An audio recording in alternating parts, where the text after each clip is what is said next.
I have steel return air vents in my great room that I really didn't like the look of.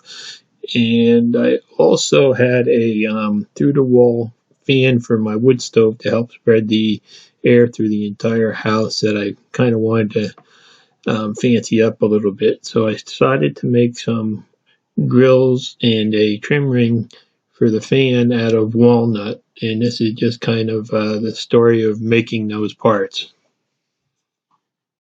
All the walnut that I used for this job came from trees that were in my backyard that I cut down and I sawed up and I dried for the last couple of years. So I kind of have an unlimited supply of walnut. And having the CNC router really made it a fairly easy job. It took about an hour to cut the top grill because I'm really not too familiar with the speeds and feeds and whatnot to use with my router yet. But I took shallow cuts and ran it pretty slow, but it came out pretty good. The lower grill, I used a little bit thicker piece of 5/4 walnut for the blank, and I was able to speed up the cuts a little bit. And that one I got cut out in probably about 40 minutes, and I still think I could cut that time in half as I get more experience. Luckily, I got that new dust deputy and got that hooked up and working good. So no matter how long it runs, there's basically no sawdust or dust in the air in the shop, which really helps a lot. But there still is a lot of noise coming from the router and the vacuum that I have to deal with in the future. I have been getting some really nice cuts with the router, so I'm happy with that. And I've been using just an old dull carbide bit that I had laying around. So hopefully they'll get a little bit better even once I get my new spiral bits that I have on order. Once I got everything cut out, I wanted to round over the edges of all the grills so they wouldn't catch dust and be sharp. But I ran into a problem where my standard router bit, the bearing was too big to fit in the slot and easily route them out. So I found out that remembered I had an old Dremel that I bought years ago with a router base and a little tiny piloted bit that I wound up using to round them over. And it took a while to do. It wasn't that fast, but it actually did a really good job, and I'm happy with the way they came out. One thing I can tell you is that next time, if I make any more of these, I'm going to try to figure out how to do this operation while they're right on the router and not have to go through a secondary operation because it just seems so slow when you're doing everything by hand. But in the end, it came out pretty good, so I'm happy with it. Now, the next operation on each of the grills was to put a little chamfer around the edge. And I just basically set up my router table and chamfered them. And if you notice, you'll notice that there is a little block of wood for when I do the end grain that I have in place there to keep it from splintering out. And the more I think about it, I am going to have to learn how to do all these secondary operations right on the machine in the future. It's just a matter of learning a little bit more how to program everything in. The lower is done, and next I'll have to finish up the upper one.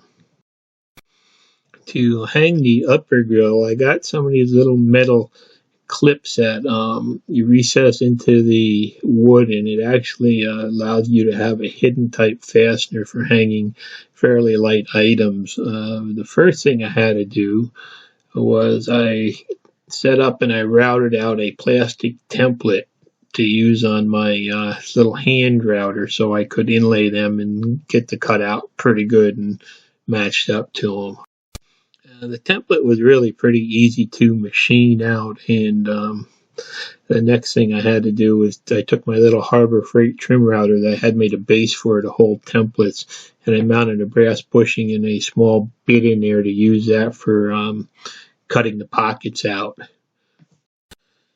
After making the template, I decided to try it out on a test cut in a piece of scrap walnut that I had laying around, just to verify that everything came out the right size and that get the correct depth for the pocket and setting on the router and everything. So I just took that, clamped it to a piece of scrap wood, and I took the little trim router, put with the bushing on it, and just followed around the outside of the plastic and cleaned it all up. Taking a plastic template and using a router with a guide bushing on it is a really great way, though, to reproduce any shape that you want with a router. I'm really surprised how good that little Harbor Freight router works that I paid about $10 for. The pocket came out just about the perfect size. And one little issue I had to do, though, is I had to put a counter bore in the behind where the screw head sticks out, because it does protrude a little bit when the whole thing is installed. Just add a couple of screws to hold it in place, and you have a good strong hanger for anything that's fairly lightweight. And as you can see, the little ramp that actually pulls it in tight on the wall when you hang it. So you just put a flathead screw in the wall sticking out a little bit, and you slide it right on the screw, and as it goes down, it actually pulls the whatever you're hanging tight to the wall as it drops down. And the last part is a trim ring that I made to go around the venting fan that I have between the rooms in my house to use to circulate heat from the wood stove in the winter. And this was cut from a piece of 5/4 walnut that I also harvested in my backyard. And I kind of sized it up so it was just a loose fit on top of the fan cover. And then I just put a couple pieces of foam tape so it's like a friction fit when I push it on. The router made it a real easy, fun to make part that only took maybe about 15 minutes to cut out.